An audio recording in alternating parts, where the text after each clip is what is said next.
Mahal kong anak, huwag kang matakot sa mga pagsubok na dumarating sa iyong buhay. Alam ko ang bawat pait, bawat luha at bawat bigat na iyong dinadala. Hindi kita kailanman iiwan ni pababayaan. Sa gitna ng iyong pagod at pangamba, ako ang iyong sandigan. Kapag pakiramdam mo ay nag-iisa ka, tandaan mong kasama mo ako. Kapag hindi mo na alam ang gagawin, ibigay mo sa akin ang iyong mga alalahanin.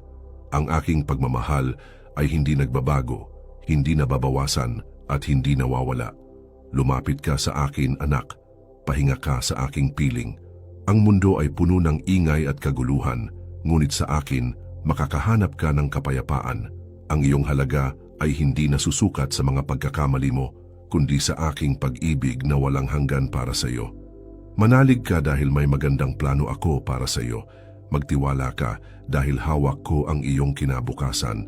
At higit sa lahat, huwag mong kalimutan, mahal na mahal kita.